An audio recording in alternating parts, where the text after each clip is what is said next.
Mesdames et messieurs,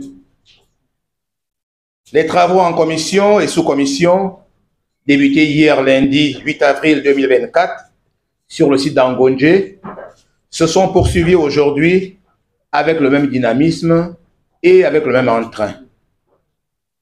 Selon les principes du dialogue national inclusif, les thématiques soulevées par les Gabonais, soit 38 000 contributions, sont soumises aux participants et font l'objet d'analyse et de réflexion.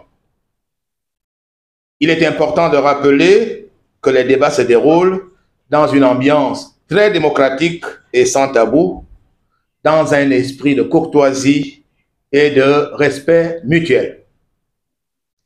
Les travaux en commission étant divers et variés, nous vous ferons aujourd'hui un rapport du début des débats dans la commission économie, notamment dans la sous-commission emploi, qui, dans son atelier, examine depuis ce matin les causes de la crise de l'emploi au Gabon. Les commissaires débattent du plan d'urgence à mettre en place d'ici 5 ans en ce qui concerne le plein emploi pour tous les moyens de la promotion de la culture entrepreneuriale au Gabon. Le tout va reposer sur l'élaboration d'une politique publique en matière du plein emploi. Toujours dans la sous-commission emploi, le groupe s'est penché sur les mesures à mettre en œuvre pour améliorer le code du travail d'une part et pour améliorer les conditions du travailleur en territoire gabonais. Toujours dans la sous-commission emploi, les travaux en atelier ont traité les thématiques ci-après.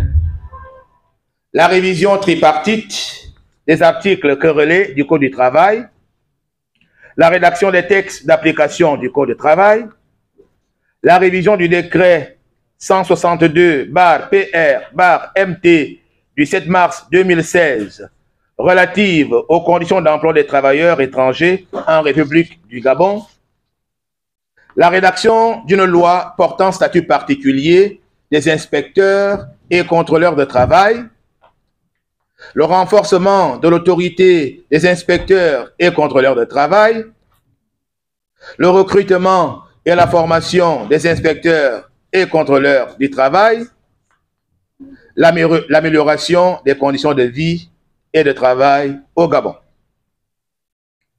Concernant la thématique liée à la fonction publique, les commissaires travaillent sur la mise en place et la définition d'une politique de recrutement des agents publics.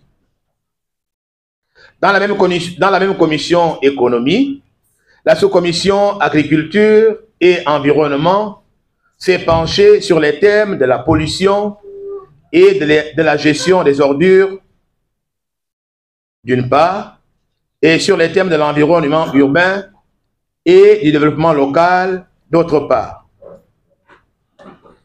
Enfin, le Bureau du dialogue national inclusif informe l'ensemble des participants au dialogue que la journée du mercredi 10 avril 2024, marquant la célébration de la fin du Ramadan, est déclarée chômée et payée sur l'ensemble du territoire national.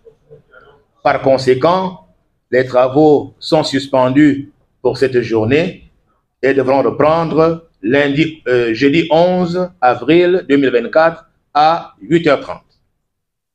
Je vous remercie.